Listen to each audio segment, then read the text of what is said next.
সুপ্রভাত বন্ধুরা, এই দেখো আমি হাজির হয়ে গেলাম আজকে সকাল সকাল। আজ পয়লা বৈশাখ, শুভ নববর্ষ।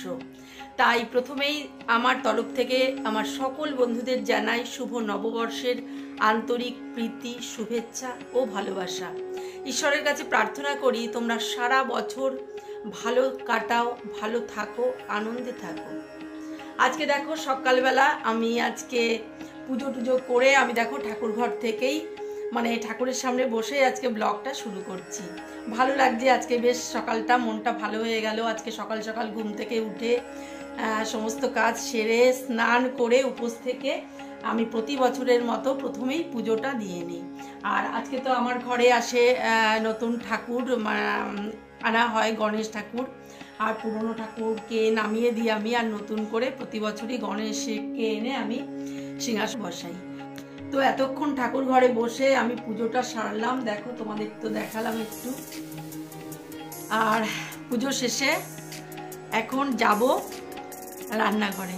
এতক্ষণ তো এখানেই ছিলাম, তো প্রথমে গিয়ে চা করব, চা খাবো, তারপর দেখি ব্রেকফাস্ট কি করি, তারপরে সারাদিন কি করব না করব দেখি। এক জায়গায় নিমন্ত্রণ আছে, যাওয়ার কথা আছে। নিমন্ত্রণ আজকের দিনে অবশ্য আমার অনেকই থাকে, কিন্তু সব জায়গায় তো আর যাওয়া হয় না। কিন্তু এবছর এক জায়গায় যেতেই হবে, কারণ গৃহপ্রবেশ আছে। তো জানি না যেতে পারবো কি না, দেখা যাক। গেলে তোমাদের সাথে অবশ্যই শেয়ার করব, আর সারাদিন কি করলাম না করলাম। চলো তাহলে পরে আবার আসছি। বাবারে কি গরম লাগছে, জানি না আমারই কি একাই গরম লাগছে নাকি সবারই গরম লাগছে। এখন কিন্তু বেশ গরম লাগছে, এখন দুপুর 1:30 বাজে। আর সেই সকাল থেকে এক নিঃশ্বাসে কাজ করেছি। প্রথমে তো স্নান করে পুজোর জোগাড় করে পুজো টুজো দিয়েছি, সেটা তোমাদের সাথে শেয়ার করলাম। তারপরে করলাম লুচি তরকারি, জলখাবার। বাবা, বছরের প্রথম দিন যদি লুচি তরকারি না করি চন্দনবাবু, তাহলে তো আর মুখ থাকবে না। ওনাকে তো খুশি রাখতে হবে। চন্দনবাবু তো জানো, লুচি না হলে ওনার ভালো ভালো দিনের জলখাবার মানে লুচি। তাহলে যথারীতি পয়লা বৈশাখ, আজকে লুচি তো করতেই হবে। তারপরে একটু থামিনি, পরপর রান্না করেছি। কোনো সবজি ডাল টাল কিচ্ছু করিনি। 2 রকম মাছ করেছি, কাতলা মাছ, দই কাতলা করেছি, আর হচ্ছে পাবদা মাছ ছিল, পাবদা মাছের ঝাল করেছি। আর একটুখানি মাছের ডিম বেরিয়েছিল, কাতলা মাছের ডিম। সেই ডিমটাকে কষিয়ে আলু দিয়ে একটু মাখা মাখা করেছি। এই হচ্ছে আজকের আমার মেনু। আমি তোমাদের বললাম যে গৃহপ্রবেশে নিমন্ত্রণ আছে, তো ওরা তো যাবে না, আমি যাব হচ্ছে হৃদয়পুরে এখন মুনাইয়ের বাড়ি। মুনাই আমার বান্ধবী সন্ধ্যা, ওর মেয়ে মুনাই। ওর বিয়ের সমস্ত কিছু তোমাদের সাথে শেয়ার করেছিলাম। তা ওর নতুন ফ্ল্যাটের গৃহপ্রবেশ। তো দুপুরের নিমন্ত্রণ, যাব হৃদয়পুরে। অনেকটাই দূর, যেতেই তো 8 ঘন্টা লাগবে। এখনও স্টেশনে আমাকে বাবার মোটরসাইকেলে গিয়ে পৌঁছে দেবে আর কি, কারণ আজকে তো গাড়ির ব্যাপার নেই, আজকে ছুটির দিন, সন্তোষদা আসবে না। আর আমারও যাওয়ার ঠিক ছিল না। তো আজকে এখন ট্রেন ধরে মুনাইয়ের বাড়ি যাচ্ছি। তাহলে বেরিয়ে পড়ি, নাহলে ট্রেন ফেল করব, টিকিট কাটতে হবে। সঙ্গে থাকো আর দেখতে থাকো। বাবা, চোখে মুখে অন্ধকার দেখছি, কি তাপ বাইরে। দেখো হৃদয়পুর স্টেশনে নেমে একটা টোটো করে এখানে এলাম। এই জায়গাটা হচ্ছে উদয়রাজপুর। তো এখানে 2-3টে নতুন ফ্ল্যাট দেখতে পাচ্ছি। তো চিনি না তো, আমি ওদের ফোন করি।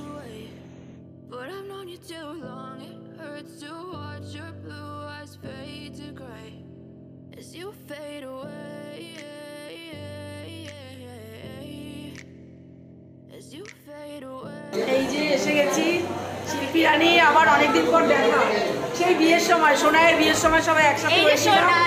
আর আজকে আবার এই যে মুনাইয়ের দিদি সোনাই, আমরা ভীষণ মজা করছি এখানে। ভীষণ সুন্দর ওর ফ্ল্যাটটা। মুনাই সোনাই দুজনেরই, ওরা তো নতুন বিয়ে হয়েছে, ওদের বর এসছে। এই যে নতুন বর, এই যে হ্যাঁ, ওদেরকে দেখেছো বর আর বউ বেশে, বিয়ের ব্লগ তো দেখেছো তোমরা। এটা হচ্ছে রূপম, সোনাইয়ের বর, বর আর বউ, বুঝতে পেরেছে। এই যে আর একজন অনিতা।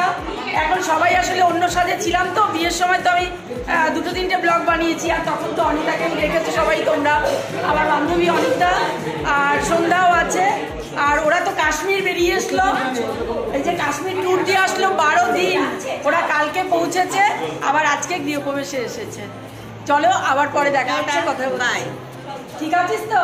হ্যাঁ একদম ঠিক আছে। এবার বলো কাশ্মীর কেমন ঘুরলে? ভীষণ ভালো, ভীষণ ভালো, ভীষণ ভালো। এবার কাশ্মীরের গল্প তো পড়েই আছে, আবার পরে করবো কাশ্মীরে। এবার খেতে যাচ্ছি, খেয়ে এসে আবার কাশ্মীরের গল্প এবার হবে। এখন নববর্ষের প্রণামের ঢল আর শুভেচ্ছা জানানো। আর এইদিকে এখন দেখো গৃহপ্রবেশের পুজো তো হয়ে গেছে। এই দিদিভাই এখন এটা কি মাখছো গো? সিন্নি, নারায়ণের সিন্নি না? বাহ, সিন্নি খাবো আমি। হ্যাঁ, সিন্নি মাখছে আর প্রসাদ। ওদের ফ্ল্যাটটা হচ্ছে ফার্স্ট ফ্লোরে আর নিচে হচ্ছে খাওয়া দাওয়ার ব্যবস্থা। তো চলো, সব টাকাটাকি করছে, খেতে চলে যাই।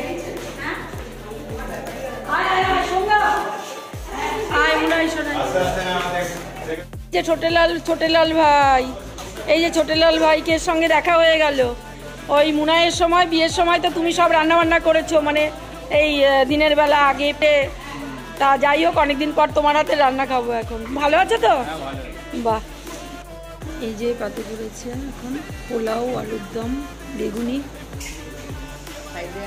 ফ্রাইড রাইস পড়েনি এখন, আবার আসছে। এই যে আমরা এই টেবিলে খেতে বসেছি, এই যে আমি ওই টেবিলে বসেছি, আমার পেছনের টেবিলে শিল্পী। চলো খাই। শেষ, প্রচুর খেয়েছি, বাপরে এত গরমের মধ্যে খাওয়া যায় না। যাই হোক, ফ্রাইড রাইস ভালোই আছে। কি খেয়েছিস বল? পায়ে দই খেয়েছিস, রসগোল্লা খেয়েছিস, ভরপুর খাওয়া। আমের চাটনিও টকটক গরমে বেশ ভালোই লাগছে। চলো এবার তোমাদের মুনাইয়ের ফ্ল্যাটটা ঘুরিয়ে দেখিয়ে দিই। খুব ভাল লাগছে, ওর ফ্ল্যাটটা বেশ বড় সড়ো আর বেশ খোলামেলা। এই দেখো একদম এন্ট্রি থেকে তোমাদের দেখাচ্ছি। এই যে এটা হচ্ছে একদম বাইরে থেকে এই এন্ট্রান্স দিয়ে ঢুকলাম। এটা হচ্ছে ড্রয়িং রুম।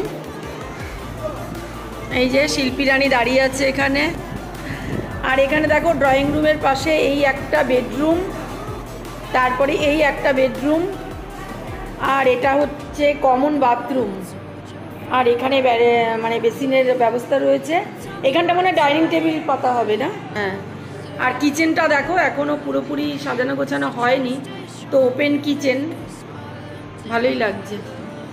এখনো অনেক কিছু হবে, মডিউলার হবে আর কি। ওরা তো মানে গৃহপ্রবেশ করে নিল, এরপরে আসতে দিলে হবে। হ্যাঁ, ওই যে জামাই। কেমন আছো? তখন বিয়ের সময় দেখেছিলাম। তুমি ভালো আছো তো? এই একটা বেডরুম, আর এইখানে দেখো এই বেডরুমের ঠিক পেছন দিকটায় একটা লম্বা ব্যালকনি। দেখো সবাই শুয়ে বসে বাবা জোর কদমে আড্ডা চলছে। এখন বাইরে খুব গরম, কিন্তু আমরা এসিতে বসে আছি। আর এদিকে শিল্পী রানী এখন কোল্ড ড্রিঙ্কস দিয়ে আমাদের গলা ভিজাচ্ছে। হাই বন্ধুরা, দেখো এই বাড়িতে পৌঁছলাম, মানে বাড়িতে ফিরলাম আর কি। আমার তো বিকেলবেলাই আসার কথা, কিন্তু এখন 9:30 বেজে গেছে। এত দেরি হলো কেন জানো? সারাটা দিন তো মোটামুটি সকাল থেকে ভালোই কেটেছে।